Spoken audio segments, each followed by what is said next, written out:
پاکستان کی ثالثی میں امریکہ ایران تکنیکی مذاکرات کے ابتدائی دور کا آغاز۔ وزیر اعظم شہباز شریف وفد کے ہمراہ مذاکرات میں شریک۔ فیلڈ مارشل عاصم منیر بھی موجود۔ امریکی وفد کی سربراہی نائب صدر جے ڈی وینس کر رہے ہیں۔ ایران کی پارلیمنٹ کے اسپیکر باقر غالباف ایرانی وفد کے سربراہ ہیں۔ وزیر خارجہ عباس عراقچی مرکزی بینک کے گورنر بھی وفد کا حصہ۔ ایرانی وفد کو شہید طالبات کی یاد میں میناپ 168 کا نام دیا گیا۔ ترجمان پاکستان دفتر خارجہ کا کہنا ہے پاکستان، امریکہ، ایران اور قطر کے نمائندے مذاکرات میں شریک ہیں۔ پاکستان بطور ثالث اسلام آباد مفاہمتی یادداشت پر عمل درآمد کے لیے کردار جاری رکھے گا۔ شہباز شریف شریک وفود کے ساتھ دو طرفہ ملاقاتیں بھی کریں گے۔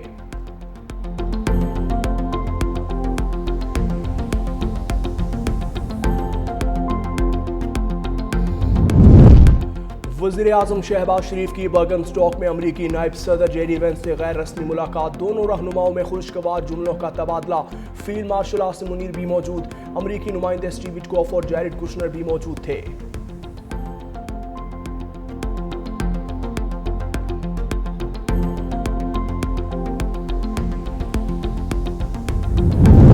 آبنائے ہرمز میں ٹول ٹیکس مؤخر۔ امریکی صدر ٹرمپ کہتے ہیں کہ آبنائے ہرمز میں جنگ بندی کے 60 روزہ دورانیے کے دوران کوئی فیس نہیں لی جائے گی۔ 60 دن کی مدت ختم ہونے کے بعد بھی کوئی ٹیکس نہیں ہوگا۔ معاہدہ مکمل نہ ہونے پر امریکہ خود اسے نافذ کرے گا۔ ٹرمپ کا مزید کہنا ہے کہ امریکہ نے مشرق وسطیٰ کے ممالک کے لیے گارڈین اینجل کے طور پر خدمات انجام دیں۔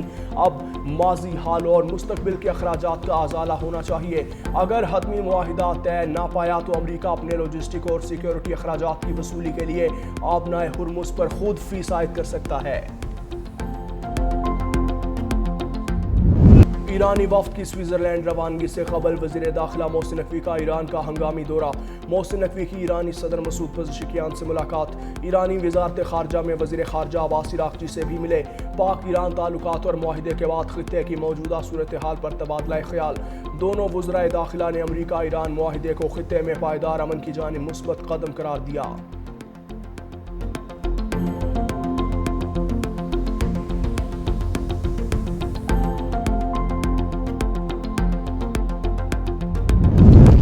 امریکہ ایران امن ملک کے لیے ثالثی۔ پاکستان کی تاریخ کی سب سے بڑی سفارتی کامیابی۔ ایران امریکہ جنگ کو ختم کرنے کے لیے پاکستانی قیادت کے شاندار کردار نے پاکستان کو دنیا بھر کی توجہ کا مرکز بنا دیا۔ عالمی جریدہ بلومبرگ کے مطابق پاکستانی وزیر اعظم اور عسکری قیادت امریکہ ایران جنگ رکوانے کے لیے مرکزی شخصیات کے طور پر ابھرے۔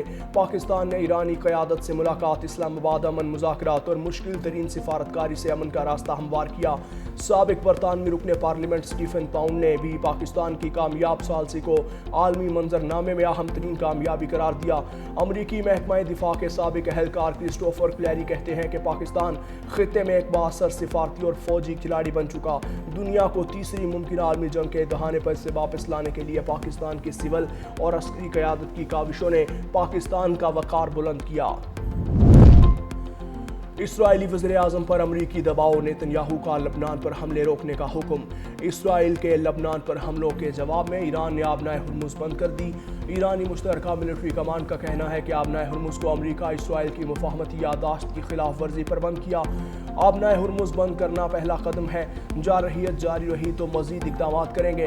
امریکی سینٹ کوم کا کہنا ہے کہ ایران سے معاہدے پر عمل درآمد یقینی بنایا جائے گا۔ آج آبنائے ہرمز سے 1.7 کروڑ بیرل سے زائد تیل منتقل ہوا۔ ادھر صہیونی فوج کے حملوں میں اب تک 23 افراد شہید، درجنوں زخمی۔ حزب اللہ کا کہنا ہے وہ جنگ بندی پر عمل درآمد کے لیے پرعزم ہے۔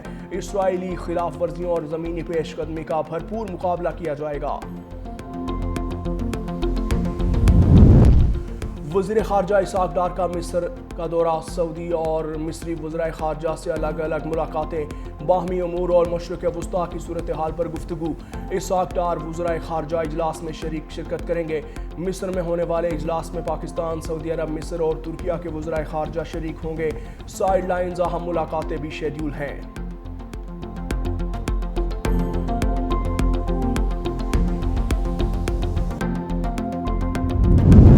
ٹیلی کمیونیکیشن ترمیمی بل، متنازعہ شقوں پر وزیر اعظم کا ایکشن۔ بل کا اثر نو جائزہ لینے کے لیے اعلیٰ سطح کی 10 رکنی کمیٹی تشکیل دے دی۔ کمیٹی 3 روز کے اندر اپنی سفارشات اور رپورٹ وزیر اعظم کو پیش کرے گی۔ وفاقی وزیر قانون اعظم نذیر تارڑ کی سربراہی میں قائم کمیٹی میں وفاقی وزیر آئی ٹی شیزہ فاطمہ، وفاقی وزیر اقتصادی امور اٹارنی جنرل سینیٹر شہری رحمان، رکن قومی اسمبلی جاوید حنیف اور بیرسٹر ظفر اللہ سمیت دیگر ارکان شامل۔ کمیٹی میں اپوزیشن کو کوئی نمائندگی نہیں دی گئی۔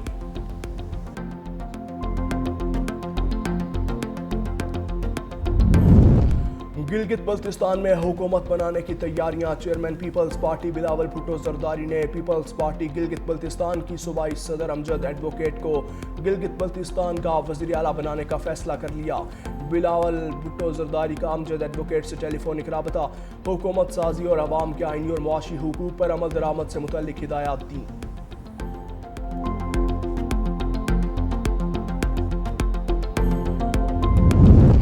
وزیر دفاع خواجہ آصف نے ویگو ڈالے پر پابندی کا مطالبہ کر دیا۔ قومی اسمبلی میں کہا کہ پارلیمان کو ویگو ڈالوں سے بچائیں، جو ویگو ڈالے پر بیٹھ جاتا ہے اس کا دماغ کی ہوا میں اٹھ جاتا ہے۔ پابندی لگائیں، یہ ویگو ڈالے پارلیمان کے احاطے میں داخل نہ ہوں۔ آئیں مل کر ایک نیا ضابطہ اخلاق طے کریں۔ وزراء ہی نہیں، عام سڑکوں پر بھی ویگو ڈالوں پر پابندی لگنی چاہیے۔ جب ہم اقتدار میں ہوتے ہیں تو پولیس آگے ہوتی ہے، جب اپوزیشن میں ہوتے ہیں تو پولیس پیچھے ہوتی ہے۔ میں خود ایوان میں فوج پر تنقید کرتا رہوں گا، مگر یہ سلسلہ کبھی رکنا چاہیے۔ وزیر قانون اعظم نذیر تارڑ نے کہا کہ سوال یہ ہے کہ کیا ایوان میں فوج اور عدلیہ کے خلاف باتیں کی جا سکتی ہیں؟ اسپیکر قومی اسمبلی نے کہا کہ ویگو ڈالوں پر پابندی کے حوالے سے وزیر داخلہ سے بات کرتے ہیں۔ قومی اسمبلی بجٹ اجلاس صرف 44 منٹ میں قومی اسمبلی سینٹ سمیت 29 وزارتوں اور ڈویژنز کے 40 خرب 48 ارب سے زائد کے 89 مطالبات زیر منظور۔ اپوزیشن رکن اقبال افریدی کی ایوان میں داخلے کی پابندی ختم۔ اسپیکر قومی اسمبلی سردار ایاز صادق نے معطلی ختم کرنے کی تحریک ایوان میں پیش کی۔ اپوزیشن رکن بیرسٹر گوہر علی خان نے اقبال افریدی کی ایوان میں داخلے پر پابندی ختم کرنے کی اپیل کی تھی۔ اسپیکر ایاز صادق نے کہا کہ اقبال افریدی حکومت ہی نہیں، اپوزیشن کے لیے بھی مسائل پیدا کرتے ہیں۔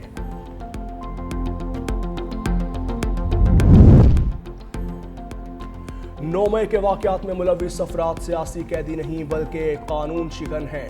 پنجاب میں 4 سال پنکی اور گوگی راج رہا۔ وزیر اطلاعات پنجاب عظمہ بخاری کا پنجاب اسمبلی سے خطاب، کہا پنجاب میں پہلی مرتبہ جدید اور ماحول دوست الیکٹرک بسیں متعارف کروائی گئیں۔ 5000 کسانوں کو سپر سیڈر اور 8000 ٹیوب ویلز کو سولرائزیشن سہولت فراہم کی جا چکی۔ وزیر اعلیٰ مریم نواز کے 2 سالہ دور میں ترقیاتی منصوبوں کی سینچری مکمل ہو چکی۔ پنجاب نے وفاق کو سب سے زیادہ مالی شیئر دیا۔ پنجاب حکومت نے مسلسل تیسرا سرپلس بجٹ پیش کیا۔ دختر مشرق شہید محترمہ بے نظیر بھٹو سابق وزیر اعظم نام کی طرح بے نظیر کم عمری میں والد کو تختہ دار پر چڑھتے دیکھا۔ عظیم سیاسی جد و جہد، کارکنان اور رہنماؤں کے لیے مشعل راہ۔ محترمہ شہید کی پوری زندگی عزم، ہمت اور حوصلے کی بے مثال داستان، ملک کے لیے شہادت دے کر ہمیشہ کے لیے امر ہو گئیں۔ 73ویں یوم پیدائش پر یادوں کے دیے روشن۔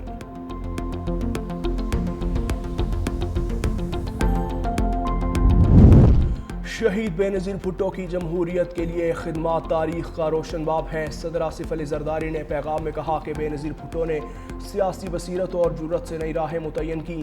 پاکستان کی پہلی خاتون وزیر اعظم نے خواتین کی قیادت کے دروازے کھولے۔ بے نظیر بھٹو جمہوری استحکام اور آئینی بالادستی کی مضبوط حامی رہیں۔ شہید رہنما نے ہر مشکل میں جمہوری اصولوں پر ثابت قدمی دکھائی۔ پیپلز پارٹی چیئرمین بلاول بھٹو نے کہا کہ بی بی شہید کا وژن ایک مضبوط وفاق، با اختیار وفاقی اکائیوں اور آئین کی بالادستی تھا۔ شہید محترمہ بے نظیر بھٹو کے پیغام اور مشن کو ان کی شہادت بھی خاموش نہ کر سکی۔ شہید محترمہ بھٹو کی لیگیسی آج بھی زندہ ہے۔ وزیر بلدیات ناصر حسین شاہ نے کہا کہ شہید بی بی کی سیاسی خدمات، جرأت اور قربانیوں کو ہمیشہ یاد رکھا جائے گا۔ شہری رحمان نے کہا کہ محترمہ بے نظیر بھٹو جمہوری اور خواتین کے حقوق کی عالمی علامت تھیں۔ وزیر اعلیٰ مریم نواز کا محترمہ بے نظیر بھٹو شہید کو سیاسی خدمات کو خراج عقیدت۔ جو پاکستان کی کوششیں تھیں، امن کے لیے پاکستان نے جو کردار ادا کیا، اس کی جو ہے سائننگ بھی ہو گئی، لیکن اب اس کی اس کا ایک اور فارمیلٹی وہ پوری ہونے جا رہی ہے آج اور کل میں، تو یہ بھی پاکستان کے لیے نہایت ہی امپورٹنٹ ہے۔ اس میں ہم سلام پیش کریں گے اپنی پوری پاکستان کی لیڈرشپ کو، اور خصوصی طور پہ میں کہوں گا کہ اس میں سب کا رول رہا ہے۔ خصوصی طور پر ہمارے جو chief of defence services general Asim Munir صاحب، ان کی بہت زبردست قسم کا ان کا رول رہا ہے. ملک کے تمام سیاسی قیادت، پریزیڈنٹ ہو، پرائم منسٹر ہو، جو ہمارے انٹیریئر منسٹر ہیں محسن نقوی صاحب، وہ مشرق وسطیٰ میں امن کے لیے پاکستان نے کردار ادا کیا.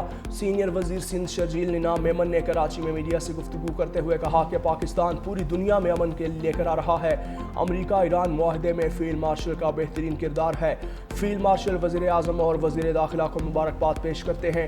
شرجیل نظام میمن نے مزید کہا کہ بے نظیر بھٹو شہید پاکستان کی پہچان سمجھی جاتی ہیں. ان کی جمہوریت کے لیے تاریخی جدوجہد تھی.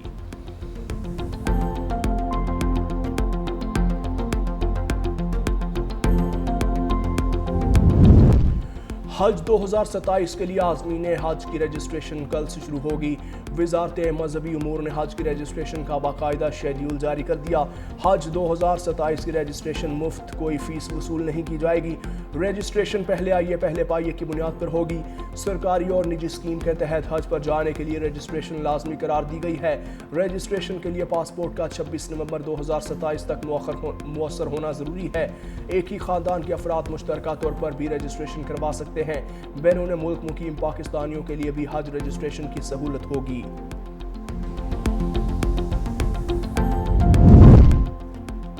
کراچی میں ای چالان کے خلاف ٹرانسپورٹرز کی ہڑتال جاری. شہریوں کو سفری مشکلات کا سامنا. آن لائن سروسز اور رکشہ ڈرائیورز نے صورتحال کا فائدہ اٹھاتے ہوئے کرایوں میں اضافہ کر دیا.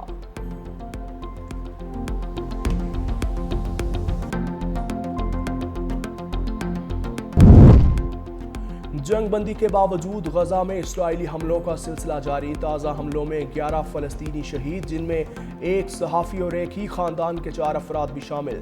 غزہ سٹی کے علاقے الصبرا میں ایک رہائشی اپارٹمنٹ کو اسرائیلی فضائی حملے کا نشانہ بنایا گیا، جہاں بحق ہونے والوں میں 2 بچے بھی شامل.